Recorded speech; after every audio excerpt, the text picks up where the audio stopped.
Pango ગુરુ ચડી જા ગુરુ કૃપા બળ ઓર છે અંધ દેવતા જંગલમાં મંગલ બને પાપી બને પવિત્ર એ અચર જન જરે ચડે મરણ બને છે મી અખંડ વિશ્વાસે વધુ સાચા શ્રી ગુરુ રાજ રડવડ તો યમ રાખશે બનો નહીં નારાજ મુજ અવગુણ ગુરુ રાજ ગુણ માનો અનંત અપાર બાળક કર પોળા કરી દે દરિયાનું માં સમર્થ શ્રીમદ રાજચંદ્ર હું શ્રદ્ધાળુ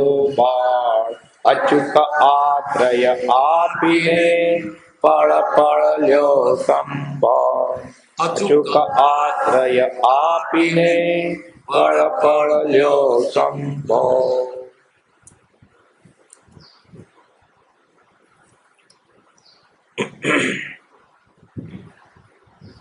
પરમાત્મા શ્રીમદ રાજચંદ્ર ભગવાનના વતનાવત વંચાય છે. પત્ર ક્રમાંક 372 330 પાન વંચાઈ ગયો 72 વંચાઈ ગયો કાલે વંચાઈ ગયો 72 330 વાંચો તો પત્ર ક્રમાંક 374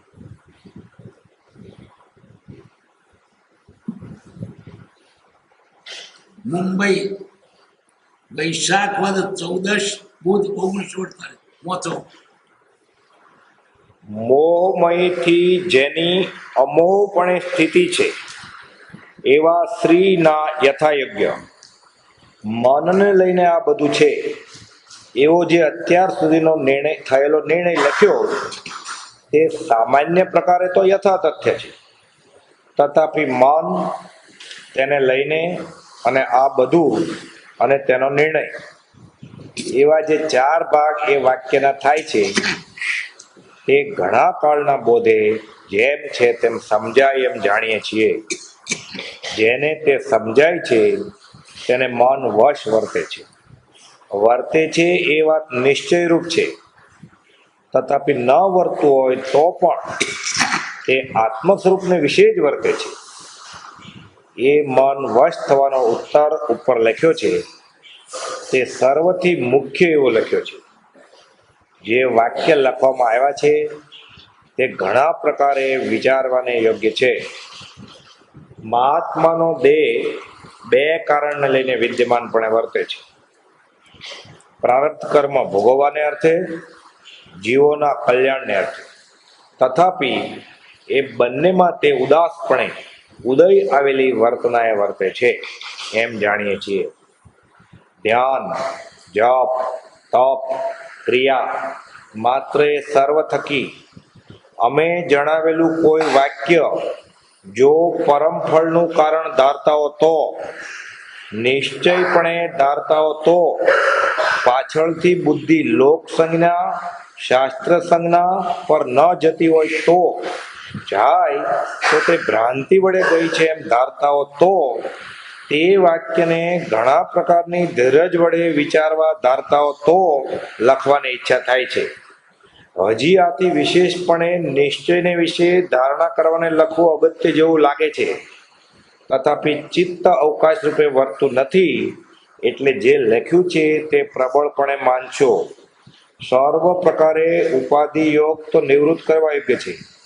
તથાપિ જો તે ઉપાધિ યોગ સત્સંગ આદિકને અર્થે જ ઈચ્છવામાં આવતો હોય તેમજ પાછી ચિત્ત સ્થિતિ સંભવપણે રહેતી હોય તો તે ઉપાધિ યોગમાં પ્રવૃત્તિ શેષ કરશે.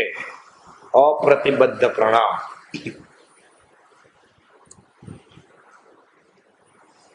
આ પત્ર પરમ કૃપાદેવે ધારસીભાઈને લખ્યો છે.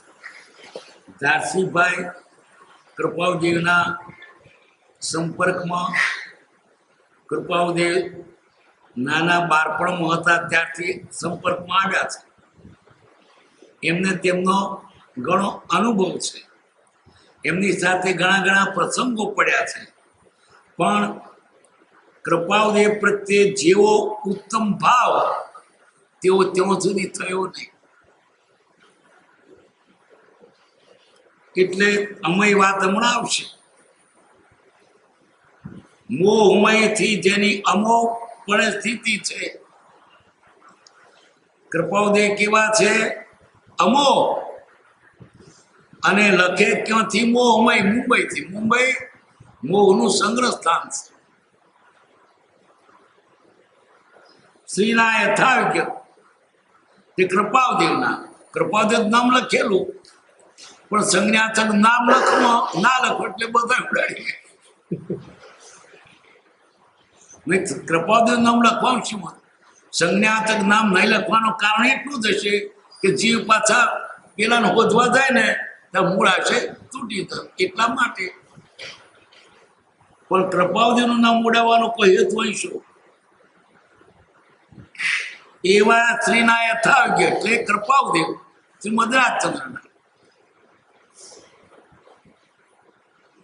મનને લઈને આ બધું છે.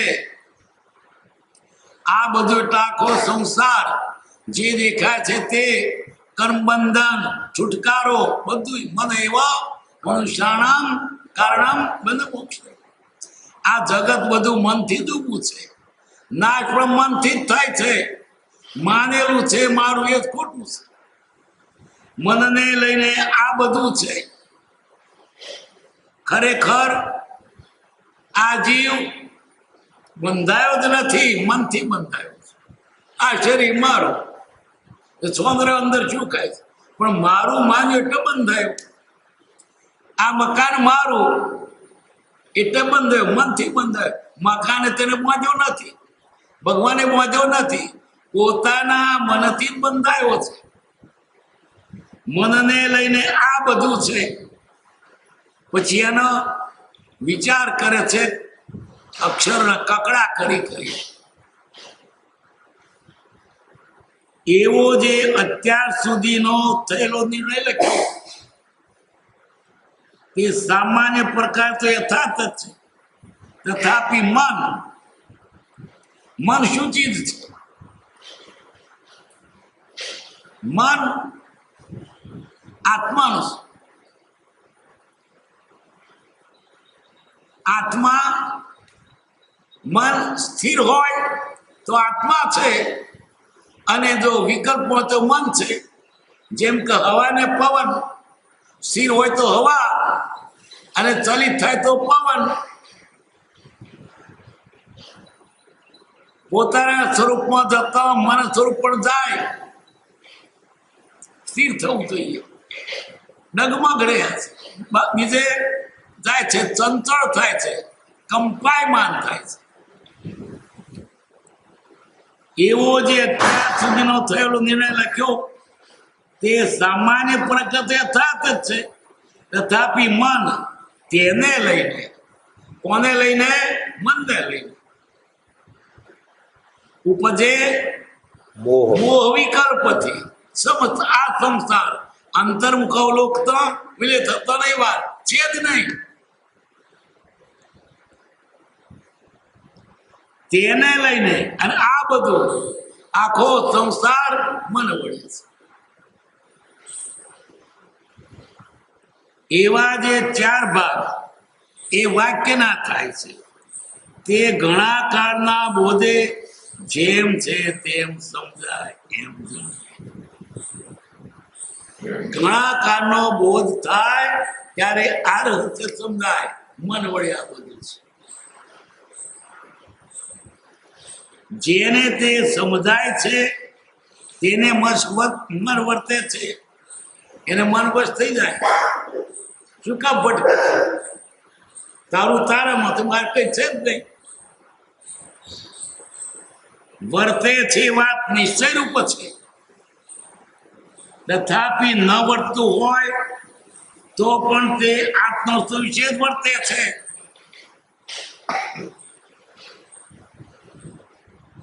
આ વાત નિશ્ચયરૂપ છે.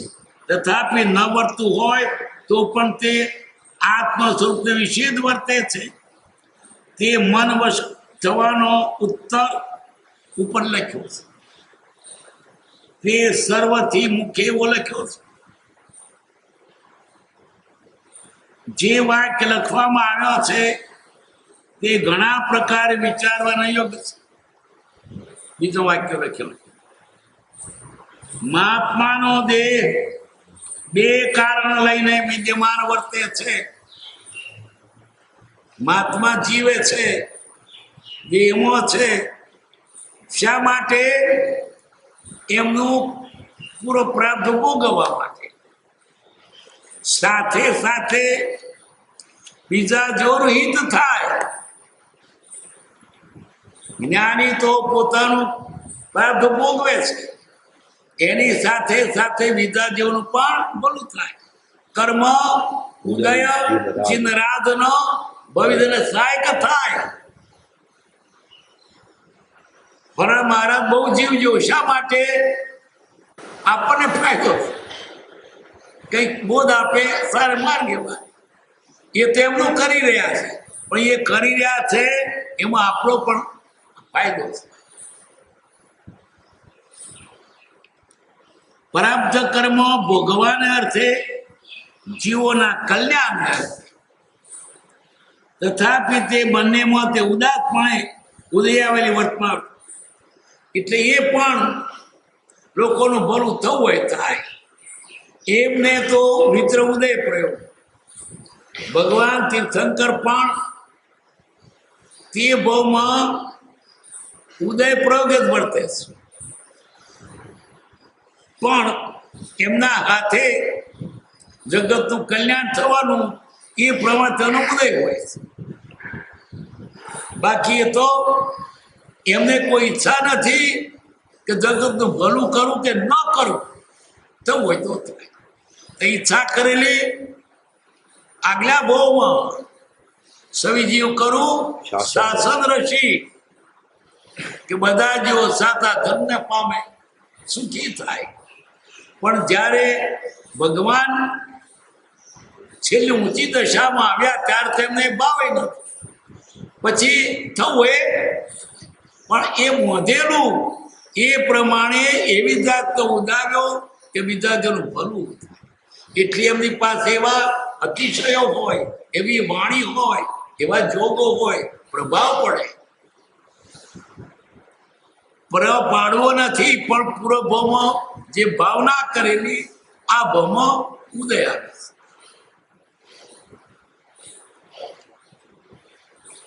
હવે આ પત્રનો મુખ્ય મુદ્દો આવે છે.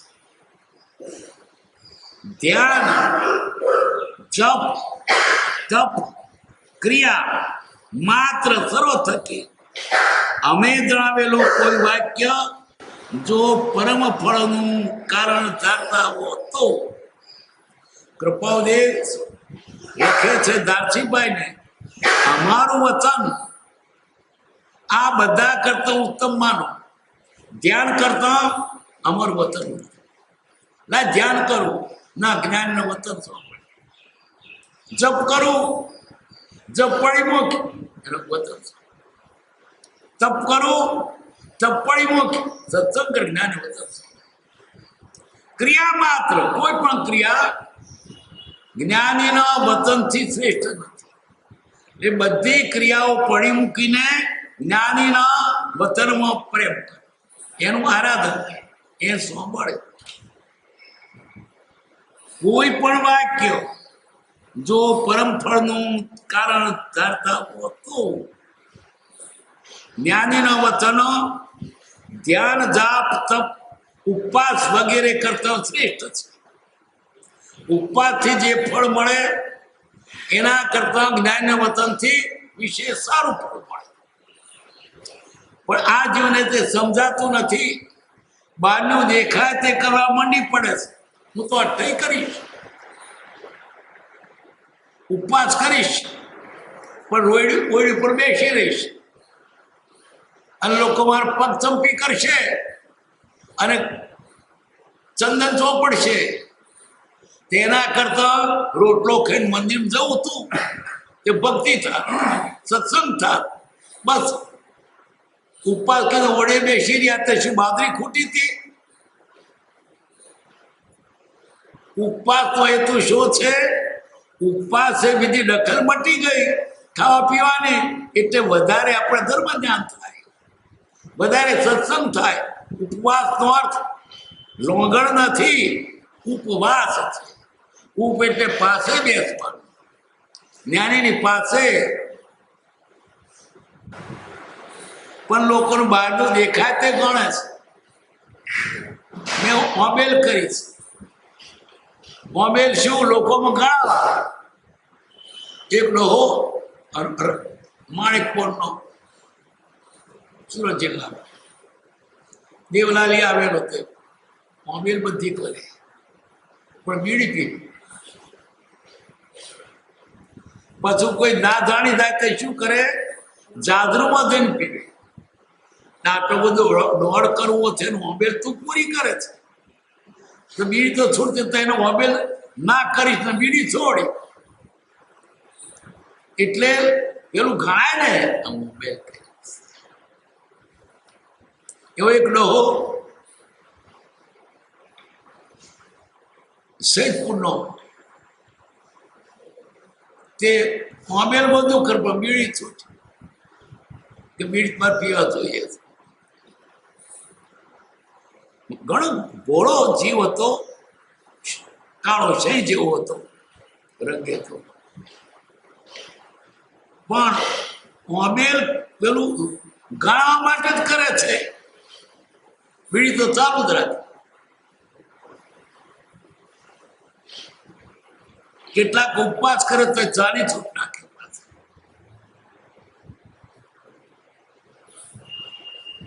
અહીં વાત જુદી છે. તમે જ્ઞાનીના વચનોને આ બધી તમારી બાહ્ય ક્રિયા કરતો વિશેષમાં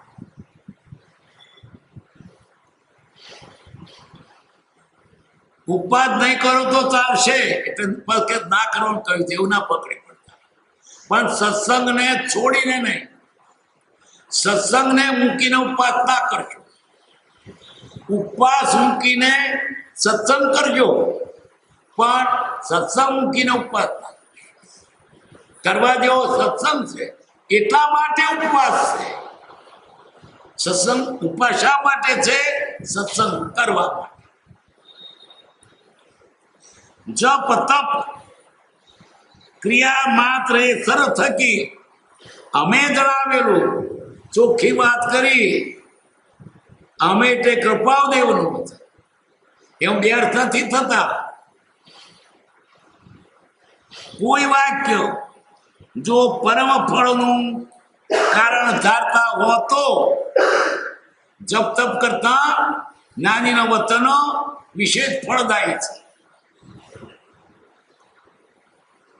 તો પાછળથી બુદ્ધિ લોક સંજ્ઞા શાસ્ત્ર સંજ્ઞા પર ન જતી હોય તો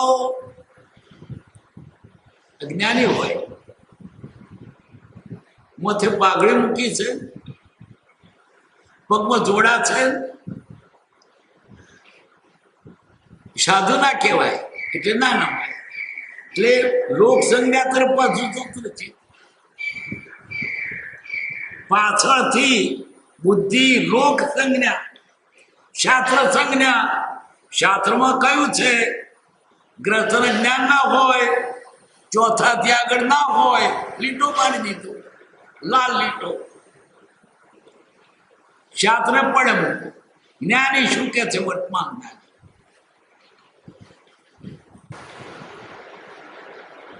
લોકોને આવું જૂનું ગળા ભરેલું ને એટલે સાચું માન્ય નથી થતું. જૂની પકડ્યો જુદા આગ્રહો, એના લીધે સાચું નથી માન થતું. પકડી રાખ્યું હોય કે સાધુ ઈશ્વર જ્ઞાન હોય નહીં, સાધુ ઈશ્વર નમાય નહીં, નેશને જ માને છે. શાસ્ત્રોમાં ઘણી જગ્યાએ આ વેશનું બહુ માધ્યમ માને છે. વેશની જરૂર છે, વેશ ઉપયોગી છે, વેશ કાર્યકારી છે, પણ એકલો વેશ શું કરે?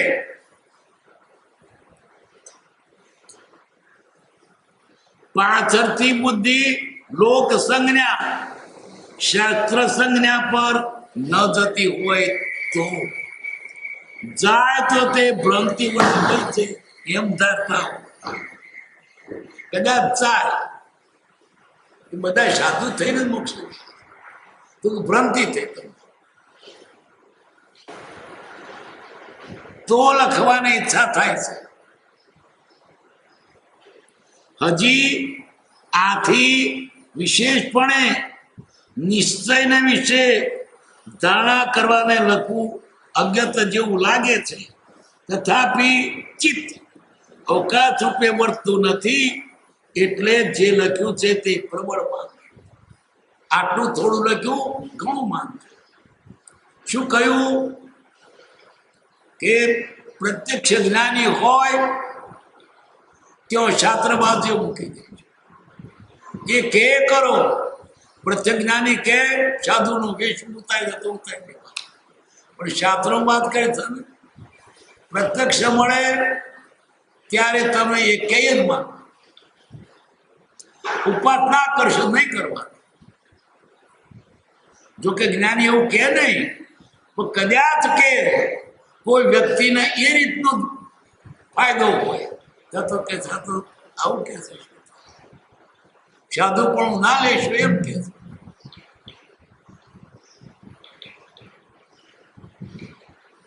ટૂંકામાં શું વાત છે? કૃપાળુદેવ જેવા પ્રત્યક્ષ જ્ઞાની મળે પછી એનું ધાકડે ધાકડ માન્ય કરો. શાસ્ત્ર બાજુ મૂકી દેવાનો. શાસ્ત્ર કોણ? જ્ઞાની પુરુષનો વચનો, શાસ્ત્ર પુરુષનો વચનો, જ્ઞાની નો વચન તે શાસ્ત્ર. કે આત્માની વાતો જેમાં કરી હોય તે શાસ્ત્ર. હવે શાસ્ત્ર ક્યાંથી નીકળ્યો? જ્ઞાનીની વાણી. તો પ્રત્યક્ષ એનું કરતા વધારે છે. આત્માની અસ્તિત્વ જે નિરૂપક શાસ્ત્ર પ્રત્યક્ષ સદગુરુ યોગ ને તેમાં આધાર છે. પ્રત્યક્ષ સદગુરુ સમ નહીં પરોક્ષ જીનો ઉપકાર. આ જીવને આવા ઉત્તમ દશાવાળા પુરુષ તરફ શ્રદ્ધા નથી થતી. શાસ્ત્રોમાં શાસ્ત્રો તો જ્ઞાનીના મોઢાનો વચનો છે. શાસ્ત્રો પછી પેલું એના મોઢામાંથી આ 6 પડી 2 પડીમાંથી નીકળી છે.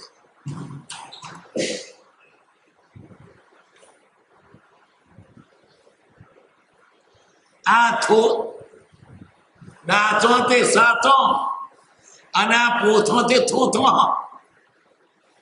જ્ઞાની રૂબરી વાત કરી.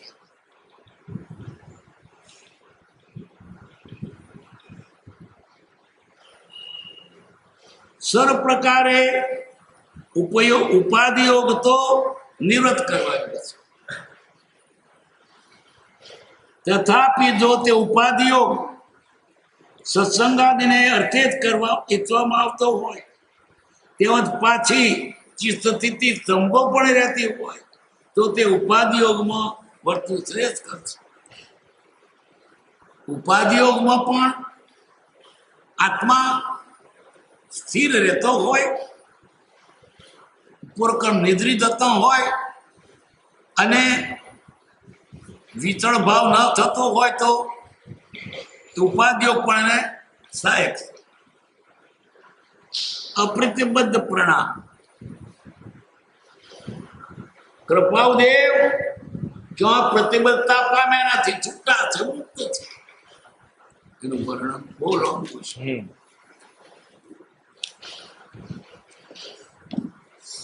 83મું પાનું. 313. એમાંનો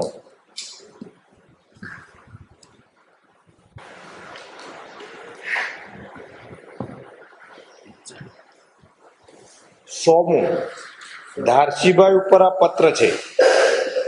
ધારસીભાઈ લખ્યું હશે કે મનને લઈને આ બધું છે એવો મારો અત્યાર સુધીનો થયેલો નિર્ણય છે.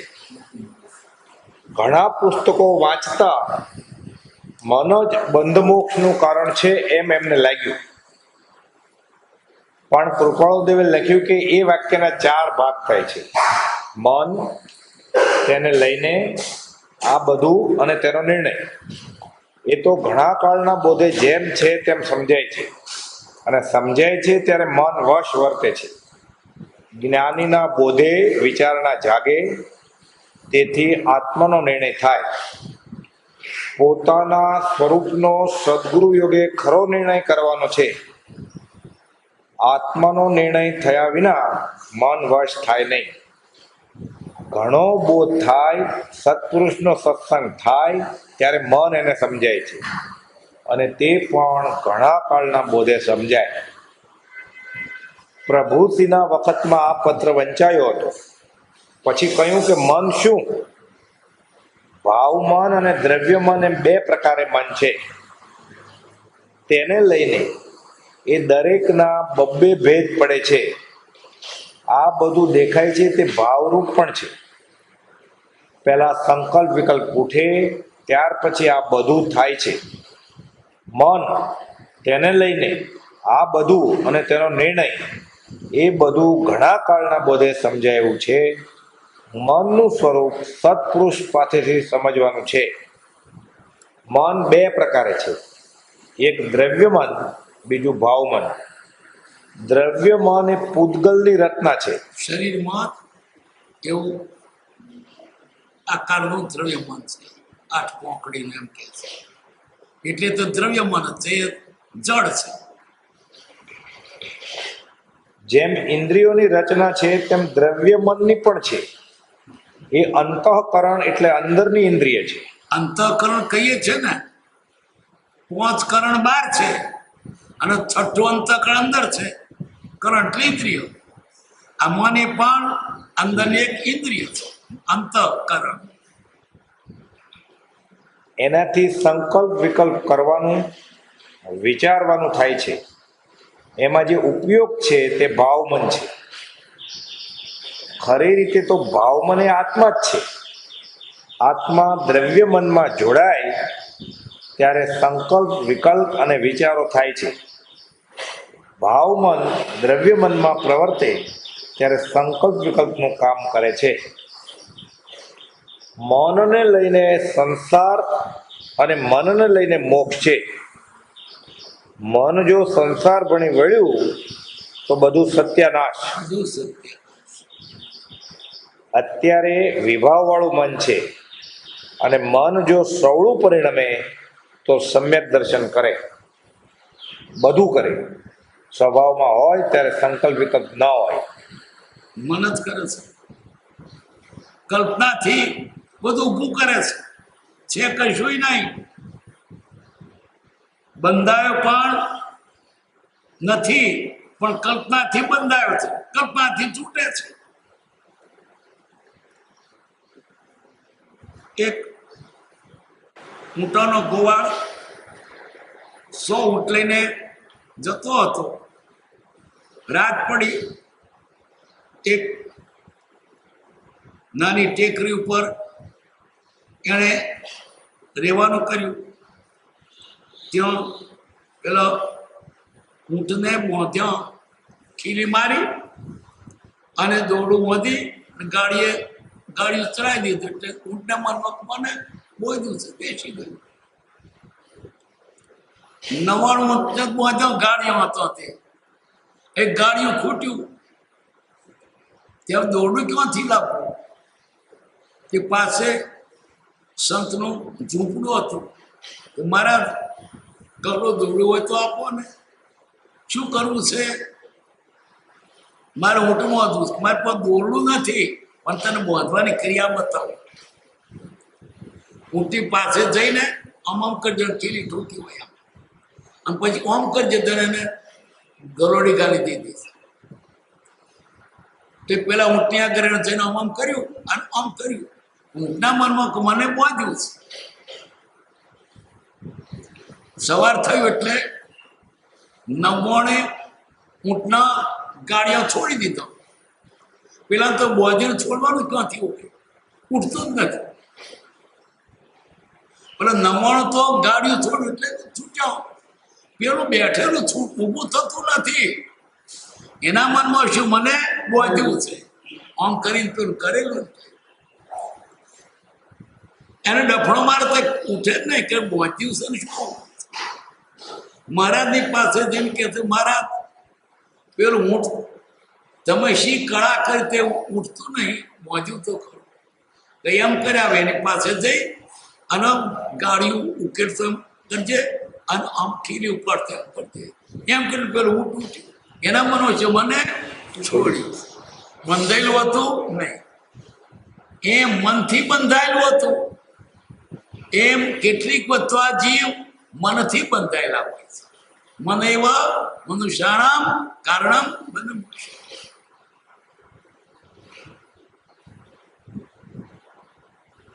પ્રશ્ન: મન વશ કરવા માટે પ્રથમ જીવે શું કરવું? 84મો પાન. મન વશ કરવા માટે પ્રથમ જીવે શું કરવું? પૂજ્યશ્રી કહે સત્સંગ કરવો. શું કરવું? સત્સંગ. પછી બોધ સાંભળવો, ગ્રહણ કરવો, તો મન વશ થાય. સત્સંગ કરો તે સંત પુરુષના વચનો સાંભળો, પછી એ બોધ સાંભળી અને ગ્રહણ કરવો. પાછો સાંભળીને આત્માને સમજી કશું નહીં. દવા લાવે ને પીવે નહીં, તો દવા લાવું છું પણ પીવે નહીં તો દઈશું. એટલે પાછું તેને અમલમાં મૂકવું જોઈએ. ગ્રહણ કરવું તો મન વસ્તુ.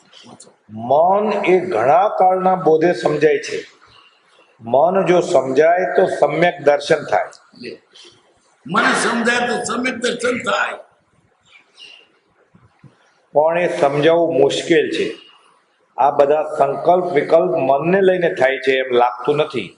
અને એમને એટલે મને સંકલ્પ, બધા સંકલ્પ મનના લઈને આમ કરું તેમ કરું, આમ કરું તેમ કરું, આમ ના કરું આમ ના કરું, આમ કરું આમ ના કરું. સંકલ્પ ને વિકલ્પ. સંકલ્પ એટલે અમુક વિચાર કરે, વિકલ્પ એને તોડી નાખે. ગળ ભોગ, ગળ એને ભોગે. બીજાનો વાંક કાઢવા જાય છે. દોષો ઓળખે અને એને ખૂંચે ત્યારે નીકળે.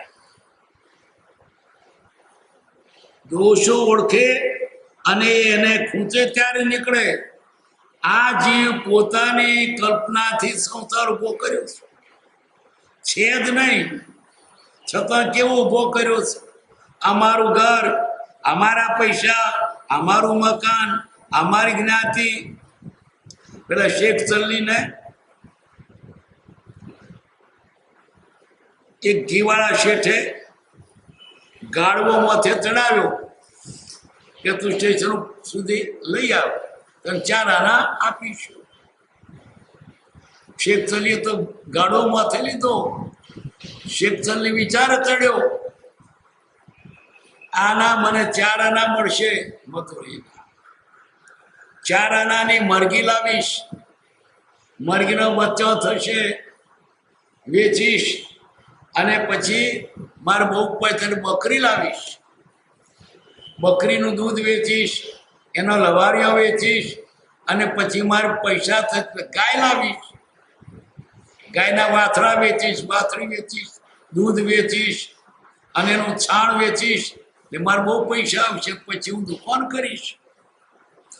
ગાડો તો માથે 4 આયા નહીં. પછી તો બહુ પૈસા થશે, દુકાન કરીશ, પછી હું પરણીશ, પછી મારો બાબલો હશે. હજુ તો 4 પછી હું દુકાને બેઠો હોઈશ, બાબલો મને બોલાવવા આવશે, બાપા એનો ઘેર બાકાઓ બોલાવે. હું ડોકો લઈને ના કહીશ, કેમ મારે ઘરાક ગમશે. ડોકું બોલાવ્યું, ગાડો પડી ગયો. પેલા શેઠ કે ગાડો ભાગ્યો, પણ તાર તો ગાડવો પર મારું ઘર આખું ઘર મારું કર્યું. એમ આ મનથી બધું કશું જ નથી. કેવા કેવા અમે એવા વિકલ્પ કરીએ છીએ, આટલું ખાતર નાખીશું, આટલું પાણી પીશું, આ ફરણ બી કરીશું, આટલી બાજરી પાકશે. અરે ઓચિંતું શું થાય તારું કહેવાય, વરસાદ વરસ જતું રહે, બળી જાય, વાયરાન ઉડી જાય. અને તમાકુને તો બકરી જેવું મોત. ઓચિંતું નાશવામાં પૈસો લીધ ના મળે, એને કાઢવાના પાછળ તો માથે ખર્ચ પડે. ખર્ચ વધારે, આવકે વધારે, પણ જોખમ ભારે. તૈયાર તમાકુ હોય અને એમ પણ આ બધું પવન તમાકુ બધું ઉકેલ રાડી વીટી જાય. બળી જાય એટલે શું? હિમથી બળી જાય. તમને ખ્યાલ આવતો? હિમથી બળી જાય, હિમથી બળી જાય, ઝાડો બળી. એક વખત એવું એમ પડ્યું ને, મોટા ઝાડ છે બધા બળી ગયા, વાડો બધી બળી ગઈ, હરેરા એરંડા ને મઠ ને ગવાર ને બધું મોટા ઝાડ. એમ તમાકુ તૈયાર હોય, વિચાર કરે કે હવે તમાકુ પતામણ થવાનું છે અને 350 રૂપિયા ઉપર છે મનના, કેટલા બધા પૈસા છે. પણ આગળ દાડે વિચાર કરજો કે તમ થઈ ગયો, તઈ રાહ થયો છે, પણ રાત એમ પણ બધું ખલાય. તમાકુ હોરી નાખ્યો હોય કે ખેતરમાં ઉકળ્યું હોય, અનેક જ ઝાપવું પડે, વધારે નહીં, પણ તમાકુને માટી અડી અને એક દાડો ભેજ એટલે નાખવાનો, આમાં ખેડી નાખવાનો.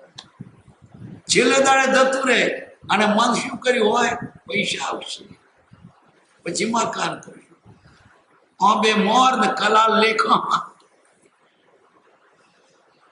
આ બધા વિકલ્પો કઈ કરવા જેવા નથી. વિકલ્પ કરવાનો આત્મા. આ ભૌતિક નું જેમ થયું તારા આત્મા છે જ નહીં, શું કા વિચાર?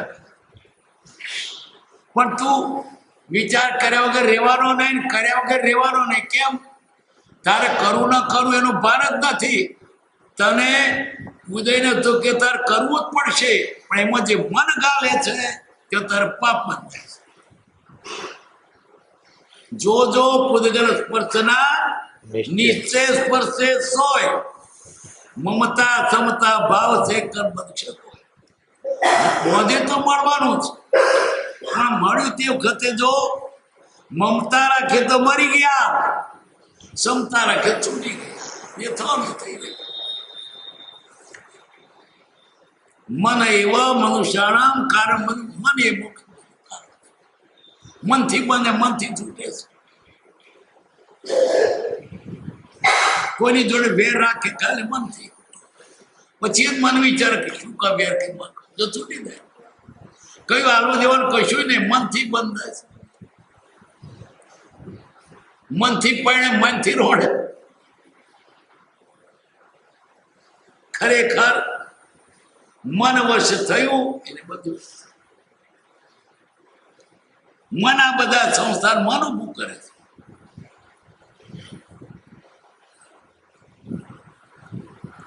બોલો.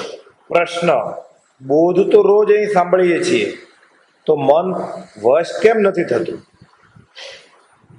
પૂજ્યશ્રી કહે, શ્રવણ, મનન, નિધિધ્યાસન કરવાનું છે. સાંભળવામાં, વાંચવામાં તો ઘણું આવે છે, પણ પાછું મનન કરે કે આ કેમ આમ થતું નથી, એમ વારંવાર દોષો એને ખૂંચે ત્યારે થાય. દોષો ક્યારે નીકળશે? દોષો ખૂંચશે તારે. દોષો ખૂંચતા નથી, દોષો સુવાળા લાગે. ધોતિયામાં ભરપટ્યું ભરાઈ ગયું હોય હુંકરું, તો કાઢ્યા વગર રહીએ ને ખૂંચે, પણ ના ખૂંચતું હોય હું લગતો કાઢે. આપણને દોષો સુવાળા લાગે છે, ક્રોધ ગમે છે, મોહ ગમે છે, વિષયો ગમે છે. શેના? ખૂંચશે ત્યારે દશે, બધું ખૂંચતા જ નથી. પ્રશ્ન: દોષ ખૂંચે છે, સારા લાગતા નથી, છતાં એમાં જ તણાઈ જવાય છે. આજે મારે નથી બોલવું એમ કરવા છતાં બોલી જવાય છે. પૂજ્યશ્રી કહે, અભ્યાસ કરતા એવું જ થાય છે. નાનો છોકરો ચાલતા શીખે ત્યારે પડે, પણ ફરી ઊભો થાય ને ચાલે, ફરી પડે.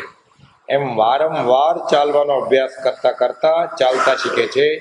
એમાં થાકી જતો નથી. અરે તમે જરા પહેલી જરા સફળતા ન મળે, પણ એ કામ તમે સતત કર્યા કરો, ડટે રહો અને મૂકી ના દો તો થાય. છોકરો પડી જાય તેનો ઊભો થાય છે, પછી ચાલતો થાય દોડે છે, પછી એવો ચાલતો થાય છે કે મારા ટોળામાં છે, પછી એમાં સાયકલ ચાલતા કે મારા ટોળામાં થઈ સાયકલ કાઢી દે. પેલા ચાલાતું અભ્યાસ સર્વનો ઉપાય છે. આ જીવ દોષને કાઢવાનો પ્રયત્ન નથી કરતો. આજે મારે અમુક વસ્તુ ખાવી છે તો કે તારમાં તો નહીં આપવાના જા. મનને જીતવાનો કયો ઉપાય છે? એ જે માગે તે ના આપ, ચોરડથી નહીં આપવાના. પ્રભુ શ્રી કહેતા કે તમે બેઠા છો અને મનમાં થયું કે લાવ બીડી પી આવું, લાવ ચા પી આવું, તો પ્રભુ શ્રી કહે મનને કે તાર જવું હોય તો હું આ બેઠો. એ તો પ્રેક્ટિકલ પાઠ આપતા. મનને શું કેવું? તાર જવું હોય તો હું આ બેઠો, ચા પીવા જશે હું અહીં બેઠો. તે કબીર પણ કહે છે કે મન જાય તો मन जाए तो जाने दे, मत जाने दे शरीर, बिना चलाए काम થી क्या लगेगा तीर. ગમે તે રીતે પણ મન ના દોરાવું નહીં.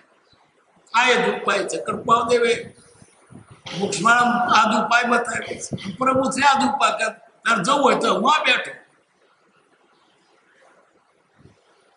અને એના દોર્યા તો જોઈ લો વાત, મોથે છાણો થાપશે. એનું કયું કર્યું એટલે તો ડબાઈ ગયા કે આપણું કયું કરે છે. એક માણસ અમદાવાદથી ગાડીમાં બેઠો, એની જોડે છોકરો, પછી આણંદ આવ્યો કે દાદા મને ભજ્જો લઈ આવ્યો. પેલો કે ના નહીં આપવાનો, તો કહી દઈશ એટલે ભજ્જો લઈ આવ્યો. પછી વડોદરા આવ્યું કે મને ચેવડો લઈ આપો, કે નહીં તે બહુ ખર્ચ કરાવ, કહી દઈશ એટલે પણ ચેવડો લઈ આવ્યો. પછી ભરૂચ આવ્યું તો શિંગદાણા, કે દાદા શિંગદાણા આપો, લઈ આપો, કે નહીં આવે નહીં તેમ કહી દઈશ એટલે શિંગદાણા. પેલા બીજા વિચાર કરે છે કે આ ડોહાને આ છોકરો દબડાય કે શું ભૂલ. પછી સુરત આવ્યો, દાદા ગાડી લઈ આપો, તું બહુ ખર્ચ કર, કહી દઈશ. એ પેલા પૂછે છે બીજા બેઠાનું તમે શું ગુનામાં છો છોકરો, તમે ટેકા કરો, એની અડધી ટિકિટ લીધી છે.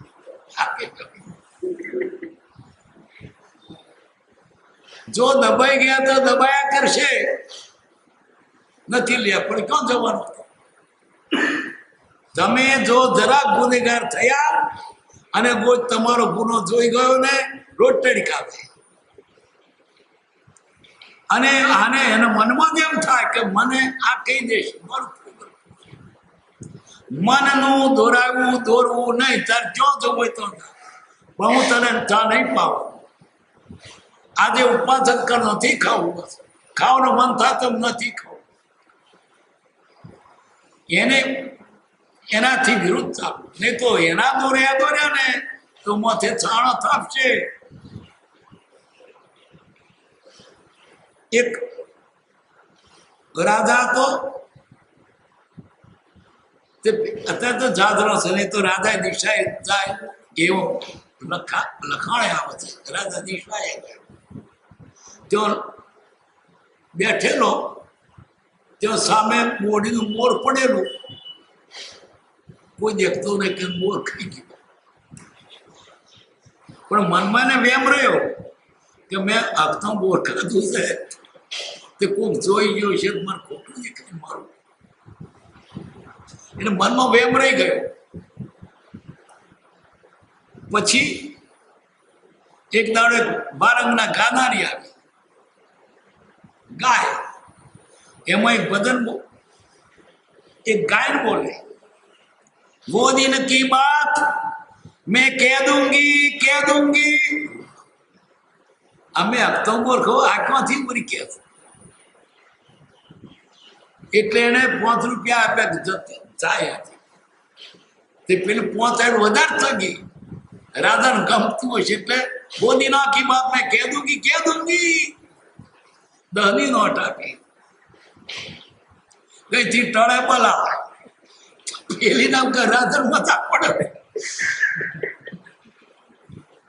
उस दिन की बात मैं कह दूंगी એટલે કોની નોટ રાધા થાક્યો પછી તો ભક્તો મોર ખાધા લે આવશું. એટલે જો તમે જરાક દબાયા તો દાબ્યા કરશે.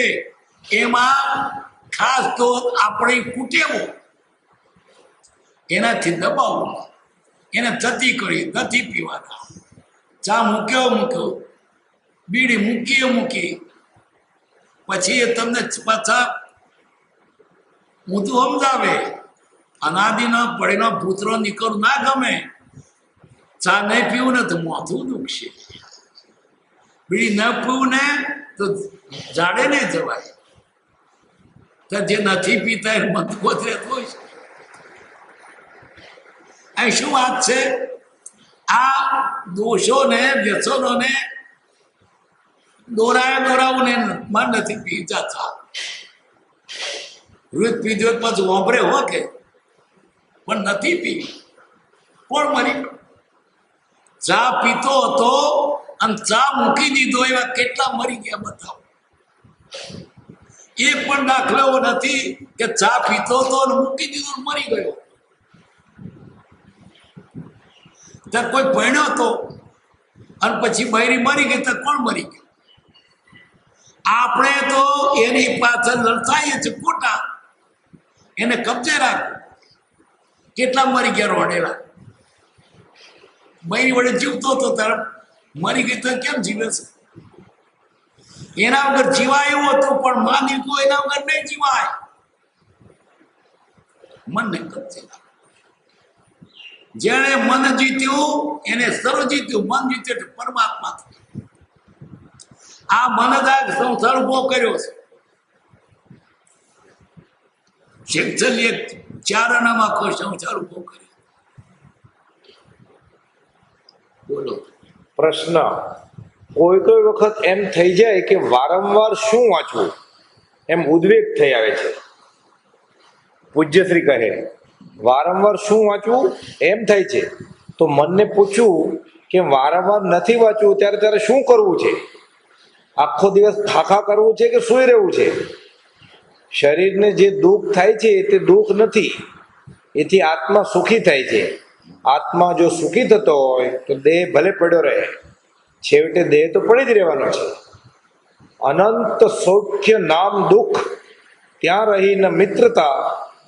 અનંત દુઃખ નામ સૌખ્ય, પ્રેમ ત્યાં વિચિત્રતા.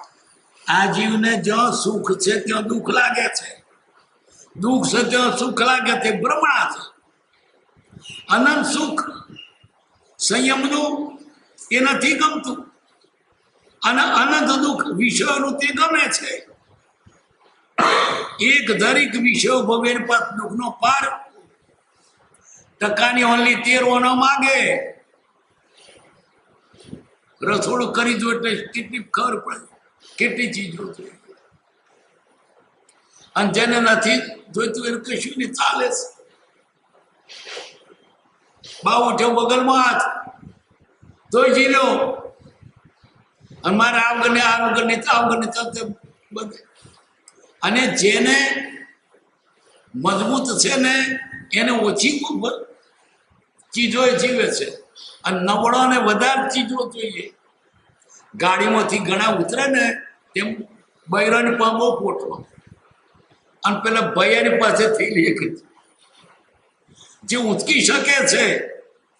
અને બૈરા જળશો હાથવી નથી તો કેટલી ચડાઈ ગઈ, અને પુરુષ તો હાથવો તે નથી. ભેગું કર્યું મન હું કેવો રૂપાળો દેખાવ છું, કે રૂપાળી દેખાવ છું, રૂપાળી દેખાવમાં લોથા વળે છે. કદરૂપા થાવ ને ચિંતા નહીં, કોને બતાવું? દુઃખ આપણે આપણા મનથી દુઃખ કરીશું. કેટલાક તો દુઃખ છે જ નહીં, પણ માની લીધો મને સારું નહીં દેખાતું.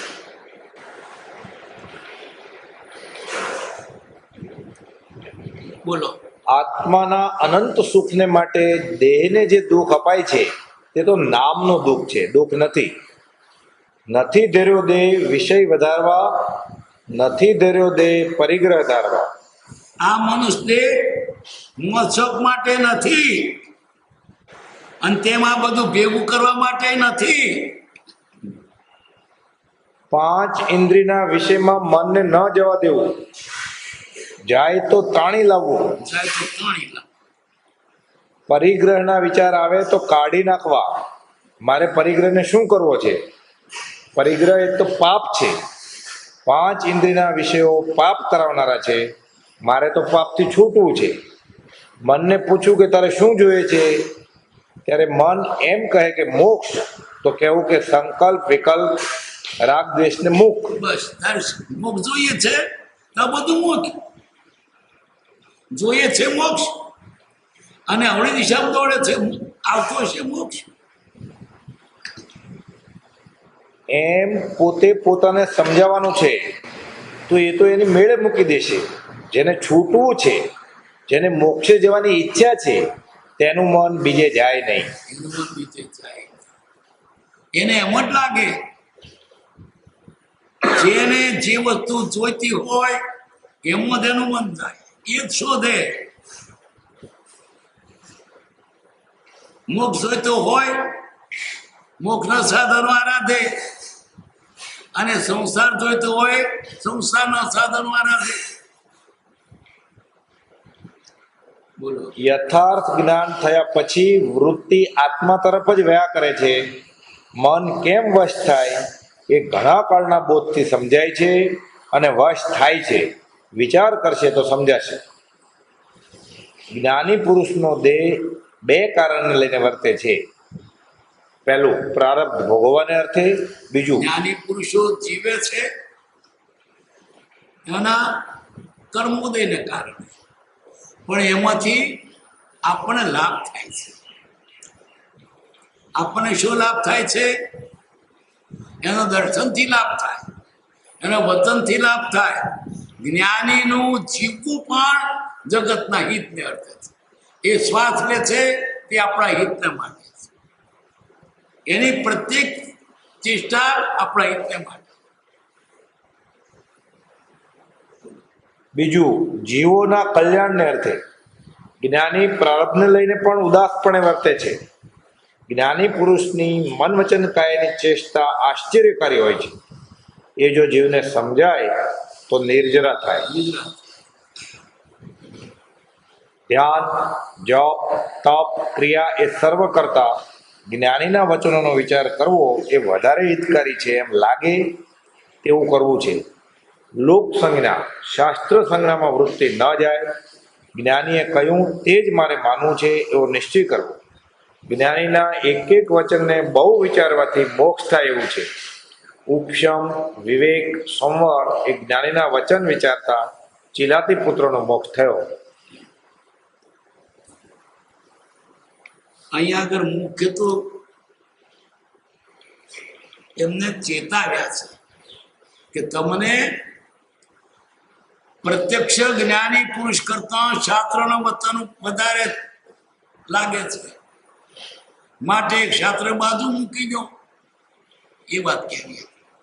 સુખધામ અનંત સુસંત ચહિ દિનરાત્ર રહે તદ ધ્યાનમહિ પર શાંતિ અનંત સુદામય જે પ્રણમો પદતે વારતે જયતે પ્રણમો પદતે વારતે જયતે સહજાત્મ સ્વરૂપ પરમ ગુરુ